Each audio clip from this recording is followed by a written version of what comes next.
Good morning, everybody.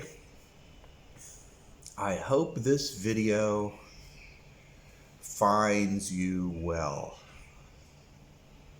Today, I want to talk about the price you pay for the role you play.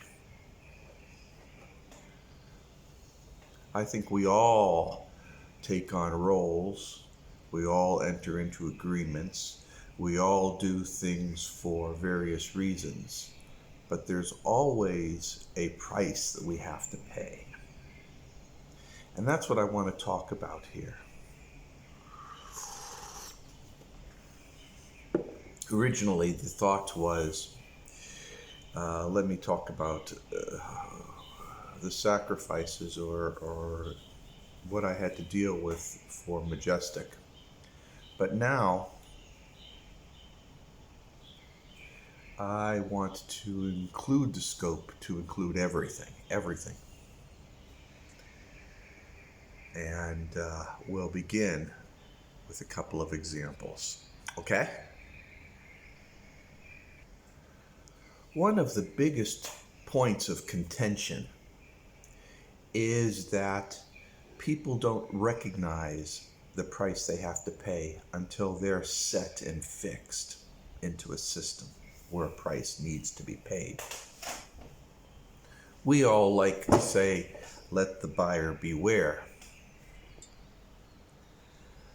But there's always a price with everything you do. I once worked at a company in Shreveport, Louisiana. Now, I loved Louisiana. Shreveport, not so much, but I myself loved Shreveport. The company was Poulin Weed Eater. You've probably heard of it. They make lawn equipment, chainsaws, weed whackers, and at the time, and this was in the 1990s, I was the managing head of the electrical hand powered group. So if you had electric hedge trimmers, electric chainsaws, uh, electric sidewalk trimmers, I pretty much was the lead engineer in that group. And I was warned before I accepted the job. I was warned by a couple of headhunters. These are recruiters, professional recruiters within the industry, and I was warned by them. They says, I've get nothing but bad reports from all the people I talk to. You don't want to go there. Keep on looking, but pass this opportunity up. On paper, it looked pretty good. Numbers looked pretty good. Shreveport didn't look very good, but it looked pretty good. But I had another opportunity, and I was going to take it instead. And when I mentioned it to the manager who was hiring me at Shreveport, he told me, he says, well, we went to all this effort, la-di-da, la-di-da, to hire you, and we flew you in and everything, and you didn't accept the offer we made, blah, blah, blah, and he started guilting me. So in my stupidity, I changed my mind and I went with Poulin.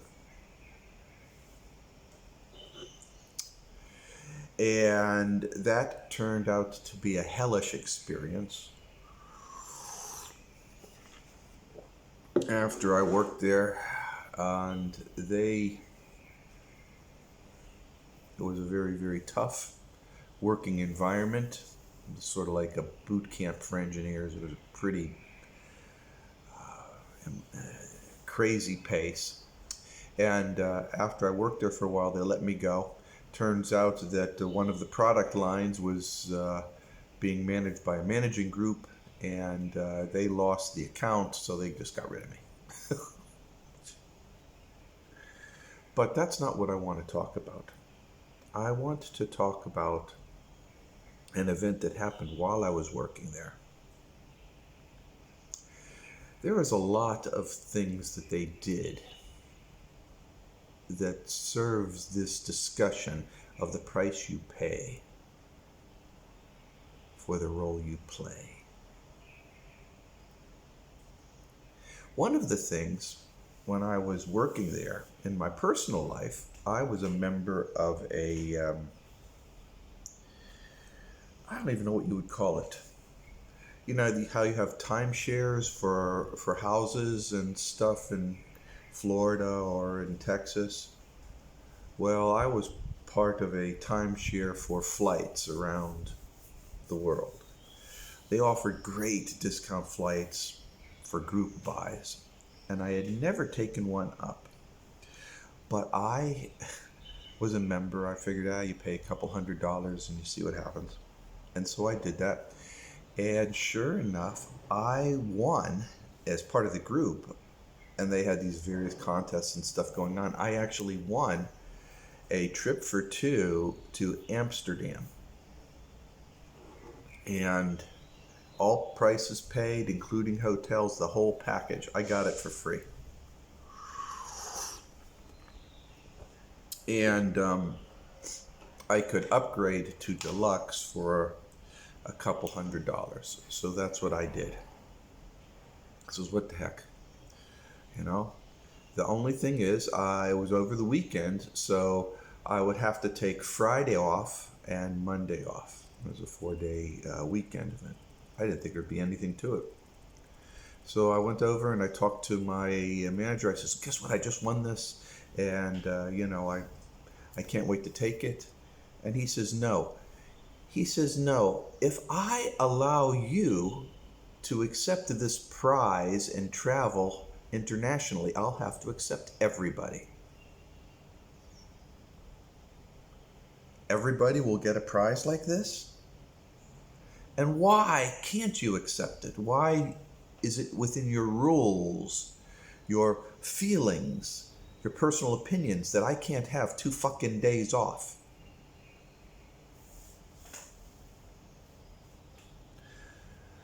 And he says, if you take it, you're fired. So, and I needed the money. At that time, I was pretty much living paycheck to paycheck, as is most Americans, as are most Americans. And so I didn't do it. And I went to work. I should have just called in sick the 2 days and not said anything. But I'm kind of an honest guy.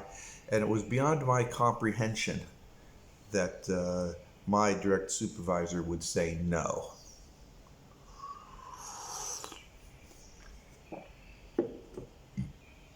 Apparently, and it's very true, a lot of people get into positions of supervision or whatever, and they get this power trip. They believe that they have this ability to tell you what you can do and what you can't do. I worked at Delco, and they says if they ever found out that you were drinking when you were at home off work, you would be fired. Somebody saw you going into a bar, somebody saw you buying a 6-pack at a grocery store, it will go in your records. Of course, that was Indiana. The price you pay for the role you play. In the 90s, life as a corporate drone was all-inclusive. I don't know what it is right now, but I can tell you positively that this is not. Both of these events would never have transpired in China like they have transpired for me in the States. It never would happen here.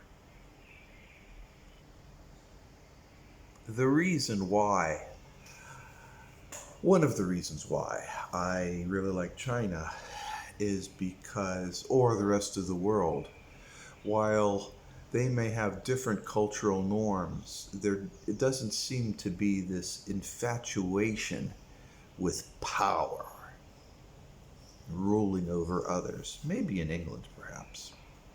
I don't know. Not in China. And when you have a role and you accept a role at a job, at a position, your most important aspect of that is how you get along with your supervisor. If your supervisor is very authoritarian, by the book kind of person, you should flee unless you are used to being treated like some kind of automation or a robot. You need to go. People who cannot understand that you have a life and a family and that work is an adjunct to that is somebody who thinks that you are theirs. It's almost like prostitution, is it? Well, at least the cardboard cutout about what prostitution is. The price you pay for the role you play. For instance, there's people who clean up messes in hospitals, or suicides, or fiascos, all the blood and the guts and everything. They clean it up. And you're wearing a hazmat suit and you got to clean up this fiasco. It's the price you pay. You get money for it, but that's the price you pay. Window washers go up on the skyscrapers. You have to pay a price to do that. It's frightening. You better make sure that you got everything right, because one wrong move and you're going to have a long fall. It's the price you pay. You see a nice kitten at the side of the road, take him home. If you're in a city, the cat's going to be an inside cat then. And while the cat may get lots of food and water and cuddling, its days of romping around in parking lots and chasing rodents is pretty much over. That's the price you pay for that role that you play. I think you can probably extend this to every aspect of one's life, don't you think? I mean, you can say it in a marriage. You can say, hey, you're getting married, you no longer have the freedom to go out and date all kinds of different girls. Yeah, that's what they say. But in my experience, that's not much of a freedom. Actually, most guys are much happier being monogamous with a wife. But the price you pay, the price you have to pay for the roles you play. And that extends to geopolitics, right? Don't you think? I mean, look at Zelensky. For him to, be the actor in charge of the Ukraine and now playing the role of president, and he's getting lots of billions and billions of dollars in accounts elsewhere. But of course, the price he has to pay is he has to do whatever his sponsors, the oligarchs in the United States government, tells him to do. That's the price he has to pay. And the gals that accept $5,000 to spend the weekend with you, that's their labor, their work, their time is the price that they pay for that money.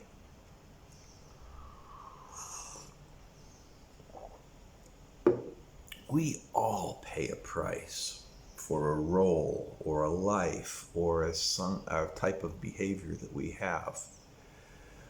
There is nobody in this world, not one, who doesn't pay some kind of price. Donald Trump.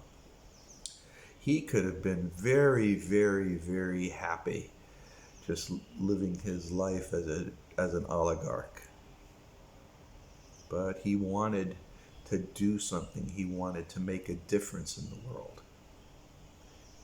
It didn't work out the way he wanted, and all of his dirty laundry, his faults and foibles went out into the open. It's truly a personal tragedy for him. And I feel for the guy because I think he was very, very sincere in what he was trying to do.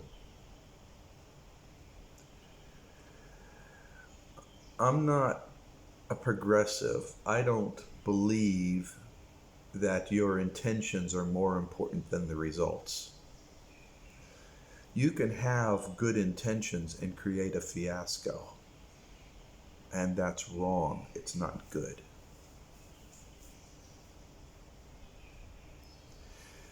So you have to divorce intentions away from results.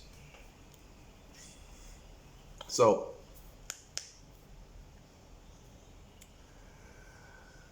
it's very easy for a person like myself to be manipulated. We're all manipulated in one way or the other, and in my case, I was manipulated. You can argue.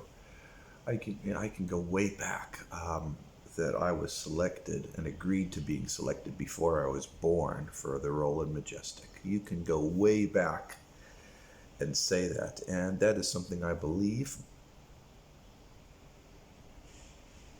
So whether or not it was when I was talking with the base commander, Rasmussen, over at NAS Pensacola, Florida, on that morning, spring morning in 1981, and we were over there at the ELF facility in his other office, and it was presented to me that I'd be making a difference in the world, and a much more significant and important difference than being an aviator ever would.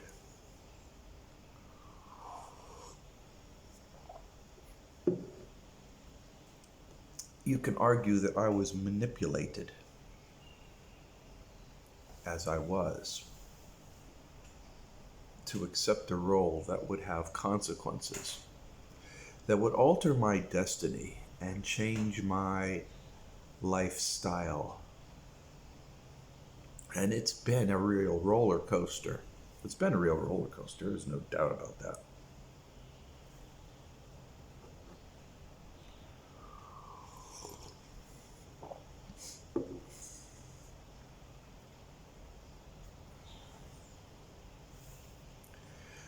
Our benefactors asked MAJestic to provide average people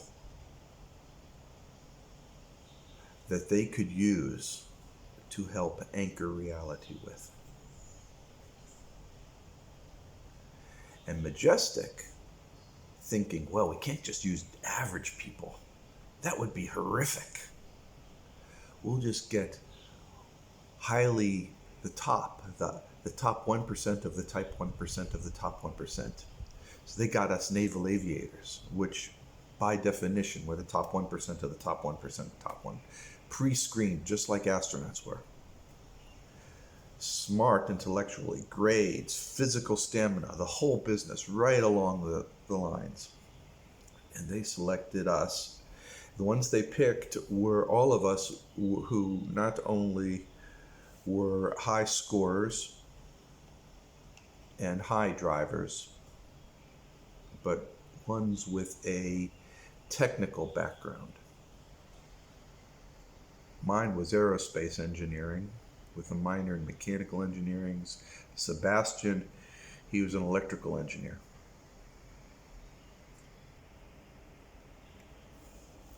As I said before,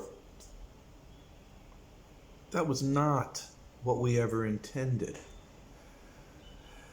I didn't realize then that when our benefactors wanted an average person, and then they took a high-driven A-class person and then lower them down to that role, what it would do to our psyche. I didn't know. I was young, single, pretty cocky.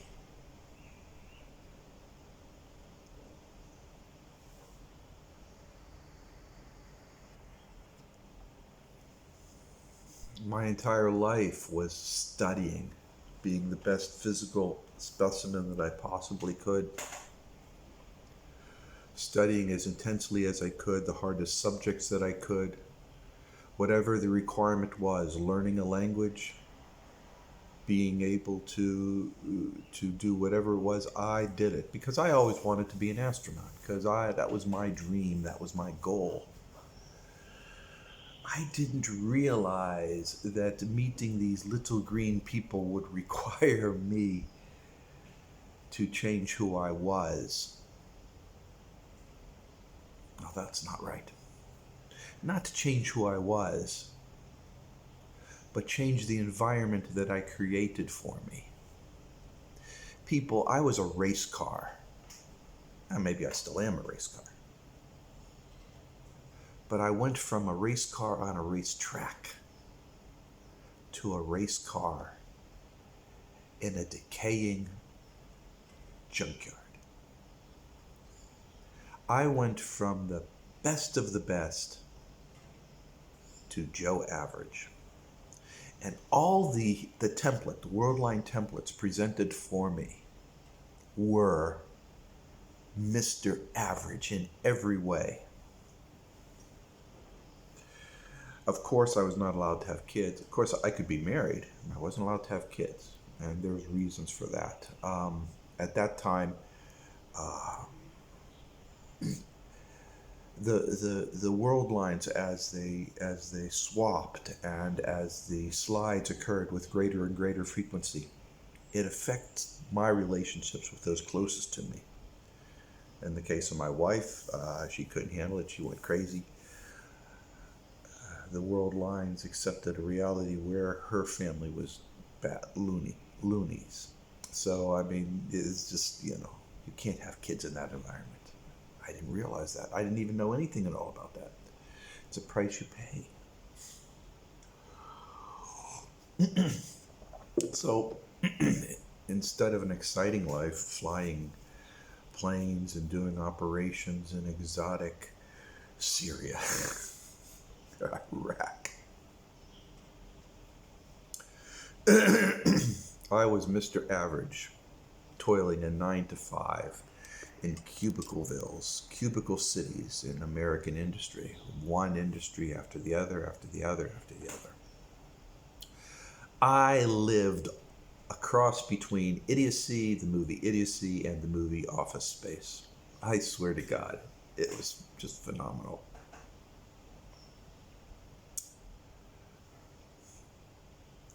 And I did my role. So I kind of laugh. People say, well, we're going to tell everybody, about the UFO thing and everything.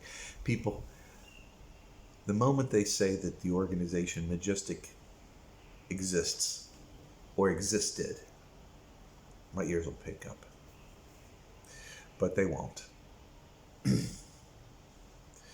For a whole slew of reasons. But one of them is, it's not about reverse engineering these spacecraft. That's so trivial. And it's not about the idea that there's other intelligence out there. That's also very trivial. It's the idea, it's the absolute idea that everything we see here is a constructed playground. You can call it a prison, which I often do, but it's a construct. And our consciousness inhabits the bodies within this construct, whether it's a physical body or a non-physical body. And the caretakers of this construct are our benefactors. There's a lot of stuff going on. I mean, there's multi-species and all kinds of stuff. It doesn't really matter to you guys, does it really? It really doesn't matter. People are so caught up. Oh, I want to know the secrets of the world. It's like the Men in Black 3. I want to know the truth of the universe. And the girl rolls her eyes. Ugh. I kind of feel the same way. Truth. You want to know the truth? It's what's in front of you right now. How you handle your life. That's the truth. You live in the life you like? Good for you. You happy? Good for you. You're doing good.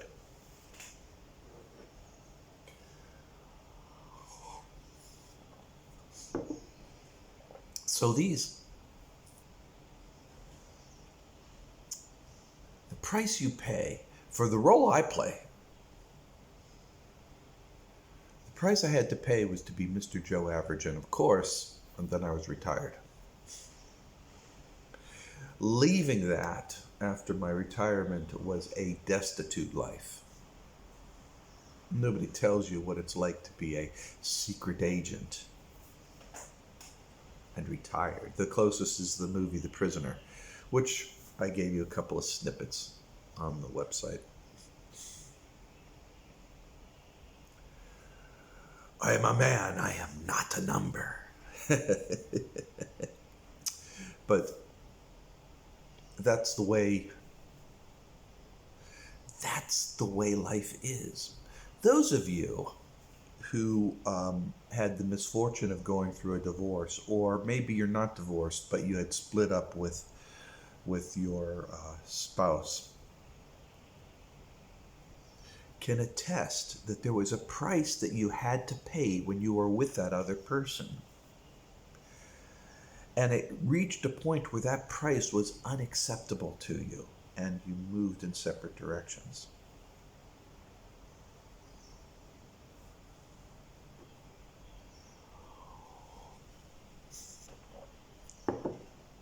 We all pay a price. The more extraordinary your experiences, the more incisive the price you have to pay.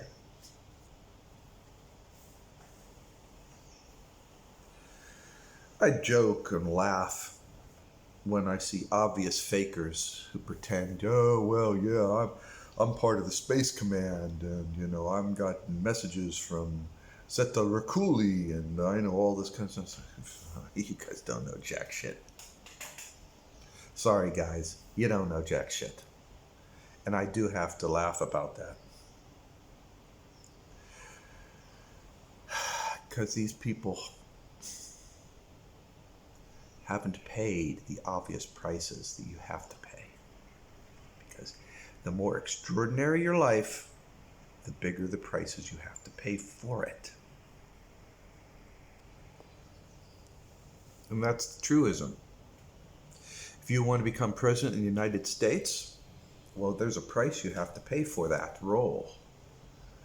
You want to be an actress or an actor, well, that fame is going to really constrain you on where you can go and how you can move about. You want to be a famous anybody, musician or whatever, there's a price that you have to pay. You want to be a leader of a nation, there's a price you have to pay and a responsibility that lays upon your shoulders. Oh, sure, there's examples that you could pull out and say, well, that's not true because of so-and-so and so-and-so. But I argue that those are only illusions that you get, impressions that you get.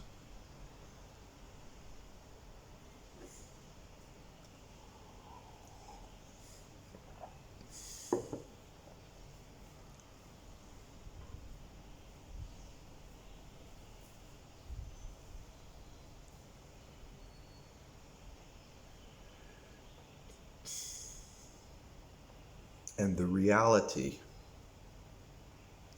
is that every role, everything you do comes with a ticket price, a sticker price, a price that you have to pay.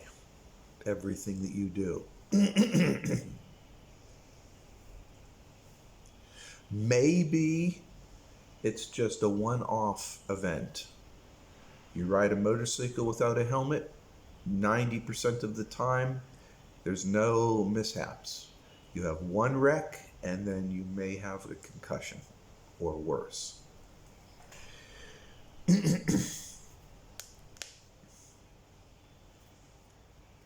have sex with a lot of strangers. A lot of fun, if you're able to do it. And then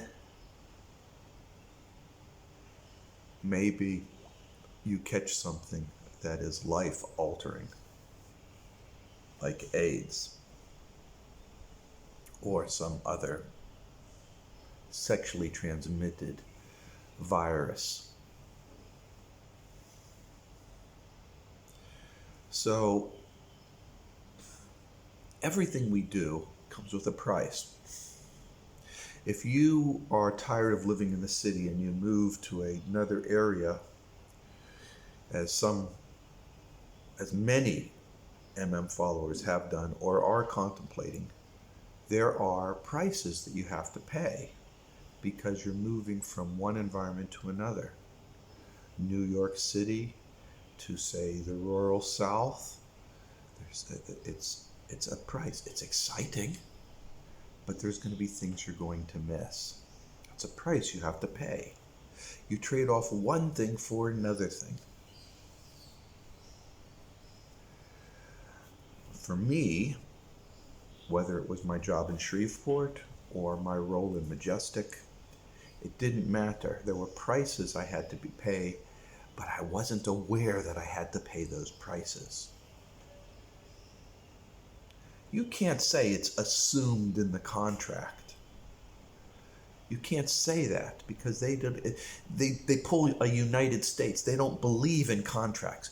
They create the contracts as time goes on.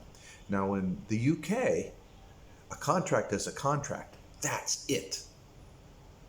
It's well understood. That's one of the issues I have here in China with people from the UK. They're like, oh my God, in China, contracts are so negotiable. Where in the UK, it's fixed. But in the United States, contracts are a one-way mirror. It constrains you, the signee, to courses of action, but allows the one who provided the contract the ability to make other limitations, as what happened to me at Shreveport. Nowhere did the job contract, say that I couldn't use two personal days to travel. Nowhere. And I actually had personal days that I could use. And nowhere in that contract did it say that I had to get permission from my supervisor to take those days. But that's what happened.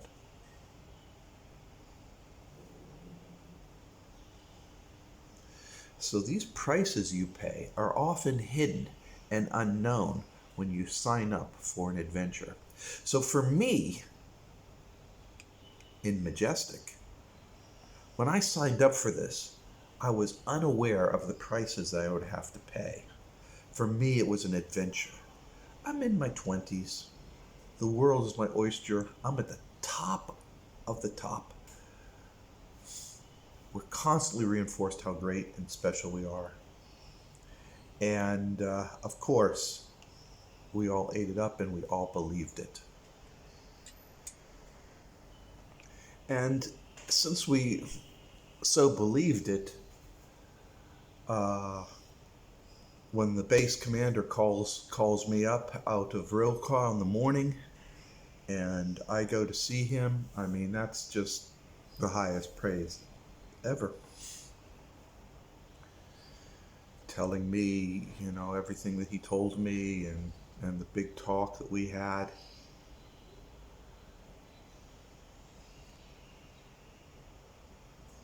I didn't know. And the stuff, I view them as trivial. The implantation of the ELF probes, I view that as a trivial event. I mean, at the time, Jesus H. Christ, they put this big cannon, this huge protractor-like device, this big, massive, two guys to carry it into the cubicle there, and mount this thing on the frame, and they're drilling the hole in my fucking head.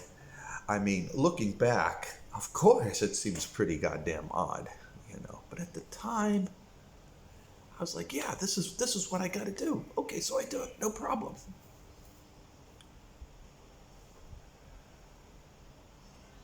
You could say I was just a pretty dumb shit, huh? But yeah, so they're shooting these fucking 7 probes, but I did get to see him. There's in the little glass vial. The vial was maybe this big. And then he put it in my hand. He says, "This, no, it's like this. It's like this." But I put my hand out like this. He says, "No, don't touch. No, don't touch." I just looked at it. So let me look, and he just held it. And I'm looking at it for a long time. He held it in front of my face for a longer time than I really wanted to look at it. So I got a good look. It's a bunch of little tiny gray beads inside of the damn vial. And, but I wasn't putting 2 to 2 together at that time. Here's beer, here I sign up to this, and I go over there, and this and that, and this and that. And then, of course, later on, I knew something really special was going on when I was at the Ready Lines, with all the damn pretty girls. That's still a mystery to me. People tell me, and I've gotten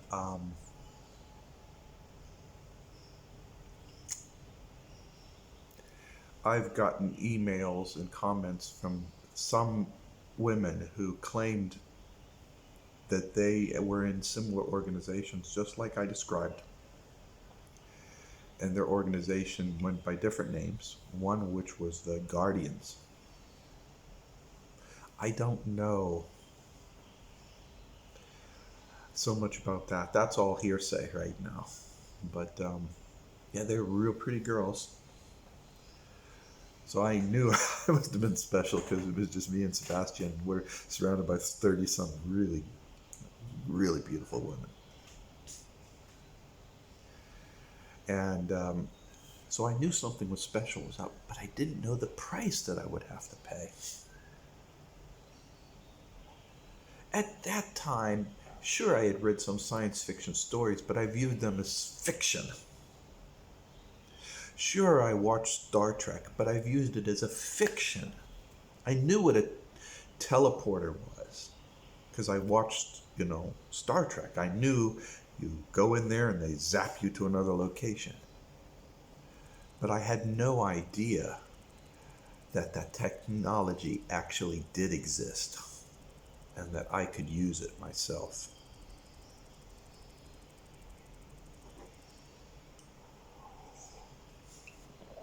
In my writings, I have a DIY worldwide travel section where you can actually make one of these dimensional portals.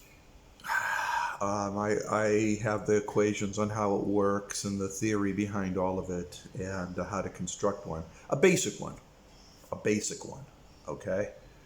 Not an elaborate one, but you should have everything you need to know to make that. Get yourself an oligarch sponsor and make one. But I myself think that the safer way to do it is just use affirmations and navigate using that way.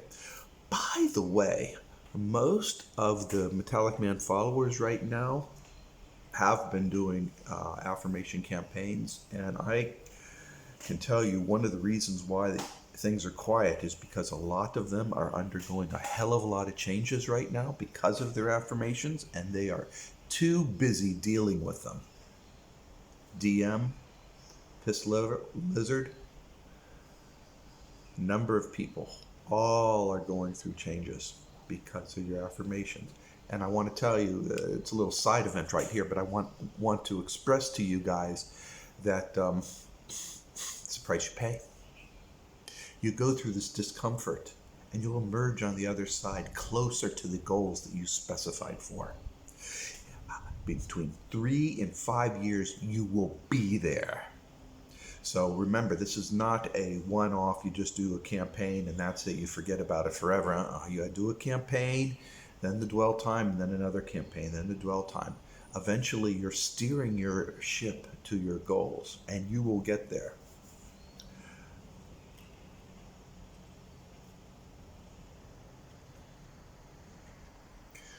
But the price you have to pay for you to obtain those goals is you have to really get off your current life path and move on a different life path. You have to go. And that turning your car engine around, turning your environment around will result in changes. And change is uncomfortable. So this is the way it works. When you're doing an affirmation campaign, you want changes. You're saying, I do not like the life I have. I want that life. Fine. So you are saying, I don't like what I have. I want to change my life to that life. Fine. But change is uncomfortable. So what always happens when you're doing campaigns and suddenly the campaigns are working, you're going to have periods of discomfort. So a lot of the followers are now experiencing this kind of discomfort. Sad to say for many of you.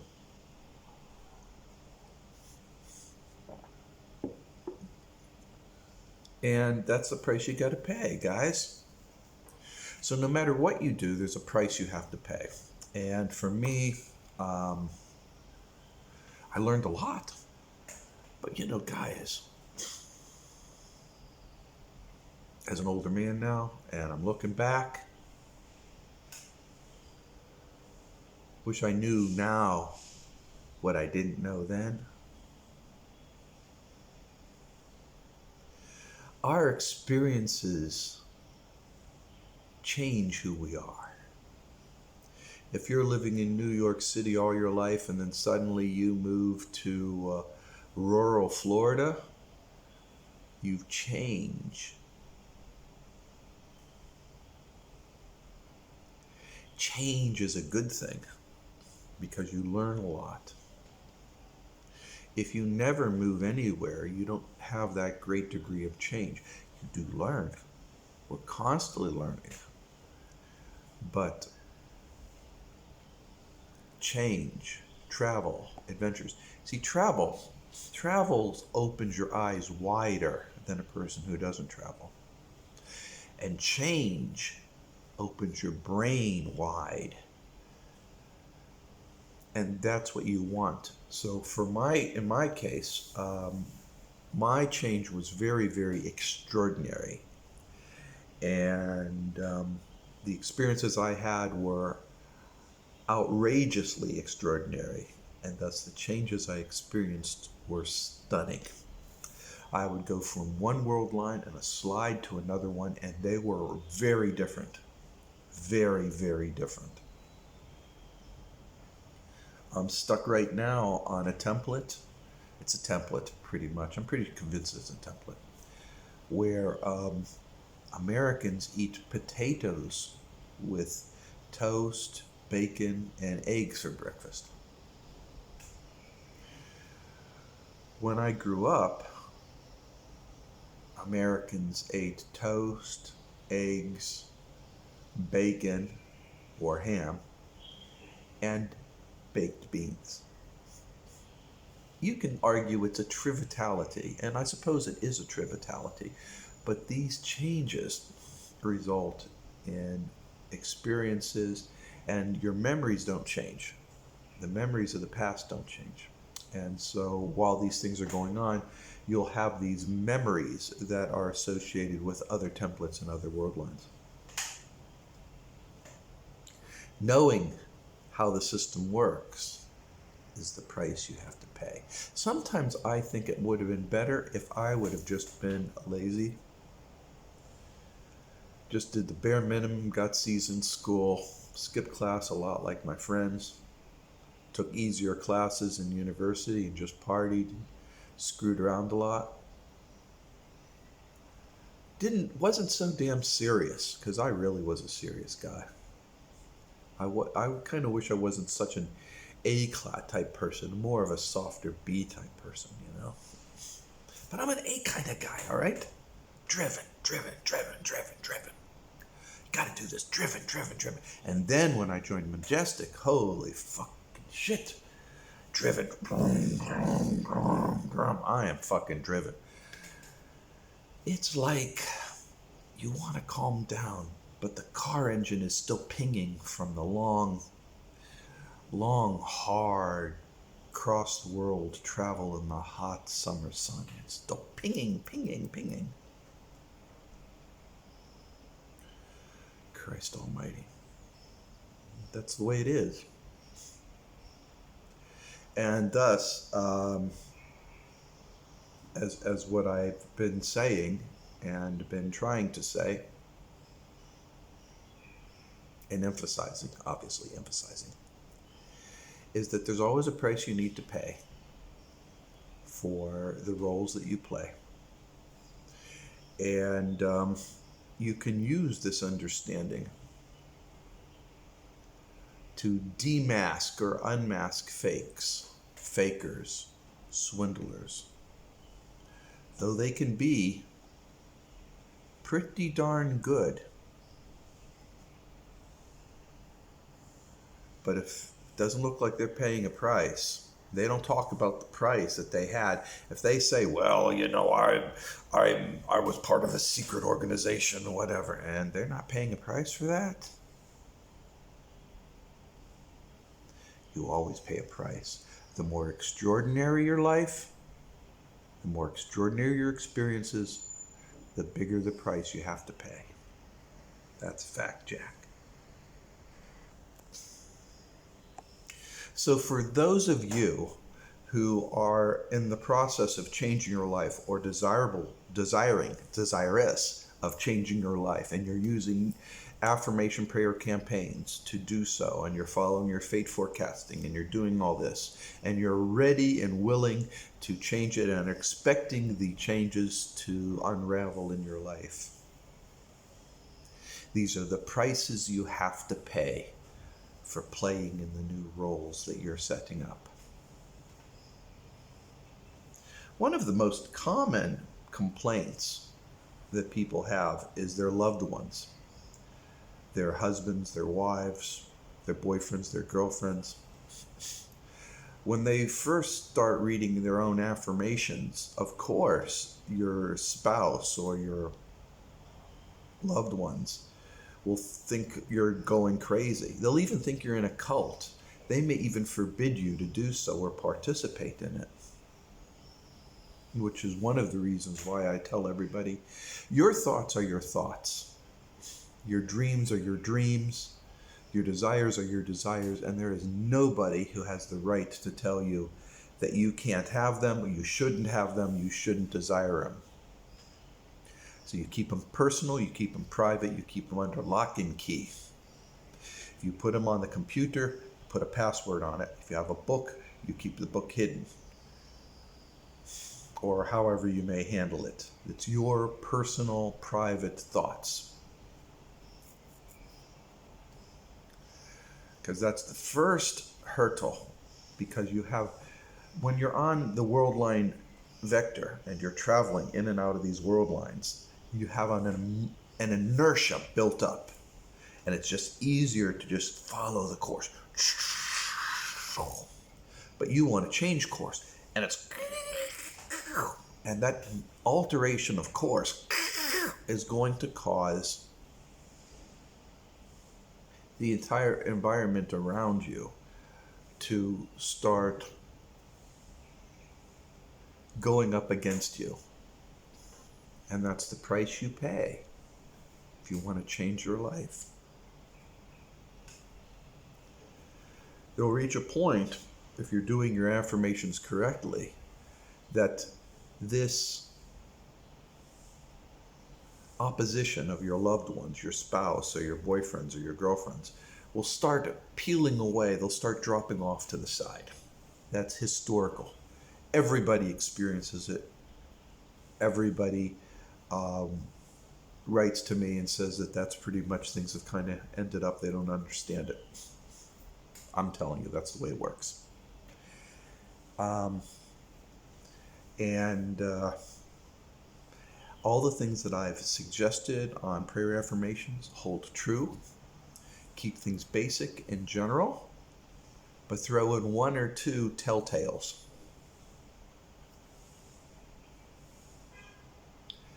and see if they manifest. I can tell you I'm on month 3 of the 4-month dwell that I'm on, and my telltales are manifesting. They're manifesting. Haven't manifested yet, they're manifesting. And you know, if you're running campaigns, you'll know what I'm talking about. Some things are just hardly doing any action. Other things are moving very fast. We might call these things that aren't moving a rut, like a tire can't get out of this rut. There's real reasons behind while some things don't seem to be changing while other things do. I'm going to call it a rut. It's not really a rut. It's not really a rut what's going on. It's a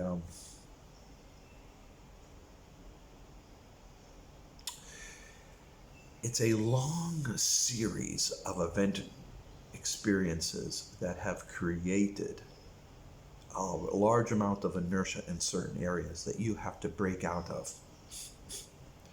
And there's techniques to do it. I haven't written about those. That's on my list of things to do. But what can I say? You know, it's World War III. All right, I'm spending too much time on this other stuff, documenting it and throwing the other stuff out. But I'm going to get to it. That and the Q&A for the Commander version 11. I'm going to go ahead and get that out there. I haven't been doing much of the Q&A lately. It really takes a lot of my time. It takes a lot out of me, I honestly. But I'm going to do it, so don't sweat it. Okay, guys? And that's the point that I want to make, guys. There's always a price you have to pay for the role that you're going to play. And that's a good thing. But when you see fakers, shysters, and they're telling you these big stories about this and that, but they haven't experienced humility. One of the things is when you undergo change and it's difficult, you will experience humility. Monitor these other people. If they don't have humility, if they don't have humanity, they haven't experienced change. The most inhuman behaviors of people are those that never experience difficult times or change. They are in another world.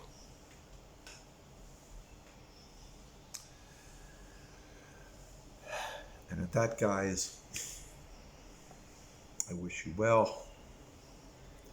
Keep on doing your affirmations and realize that for you to change your life, there's a price that will have to be paid. Just remember, guys, I believe in you.